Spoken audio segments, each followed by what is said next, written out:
ஸ்ரீனிவாசா ஏழுகுண்டலவாடா வேங்கடரமணா கோவிந்தா கோவிந்தா.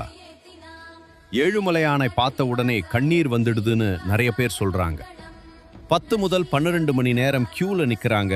கோவிலுக்குள் போய் 2 முதல் 3 வரை நொடிகள் தான் தர்ஷனானா அந்த சில நொடிகளில் கண்ணீர் தானா வருது. என்ன பிரச்சனைன்னு கூட மறந்துட்டேன்னு சொல்றாங்க. இது எக்ஸ்பிளைன் பண்ண முடியாத ஃபீலிங்டா. Job miracle experience. 2 வருடம் வேலை கிடைக்கல. திருப்பதி போய் ஒரு சான்ஸ் கொடுன்னு வேண்டினார். 1 மாதத்துக்குள்ள ஜாப் ஆஃபர் வந்துருச்சு. அவர் சொன்னது, நான் முயற்சி பண்ணேன், ஆனா பூஸ்ட் கொடுத்தது ஏழுமலையான் தான். Health recovery story. ஒரு family serious illness. Doctors hope குறைஞ்சிருந்தது. அவர்கள் திருமல வெங்கடேஸ்வர டெம்பிள் போய் ப்ரே பண்ணினாங்க. சில மாதத்துக்குள்ள கண்டிஷன் இம்ப்ரூவ் ஆகுது. சயின்ஸ் பிளஸ் ஃபெய்த் இரண்டும் சேர்ந்ததுன்னு சொல்லுவாங்க. கடன் பிரச்சனை கிளியர் ஆனது. ஒரு பிஸ்னஸ்மேன் லாஸ்ல இருந்தார். திருப்பதி போய் வவ் எடுத்தார். ஸ்லோலி பிஸ்னஸ் ரிகவர் ஆயிடுச்சு.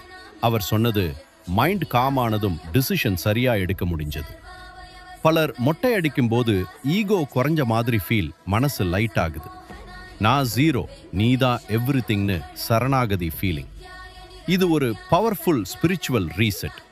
மன அமைதி கிடைத்தது. டிப்ரெஷன்/டென்ஷன் இருந்தவர்கள் சொல்வாங்க, தர்ஷன் முடிச்சதும் மைண்ட் காம், ஃபியர் குறையும், ஹோப் அதிகமாகும். இது மென்டல் ஹீலிங் மாதிரி இருக்கும்.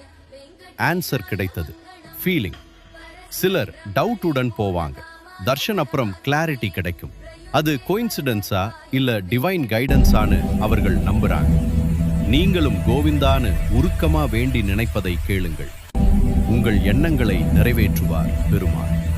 மறக்காம கமெண்ட்ல கோவிந்தா கோவிந்தான்னு சொல்லுங்க. உங்களுக்கு என்ன ஃபீலிங் வருதுன்னு பார்க்கலாம்.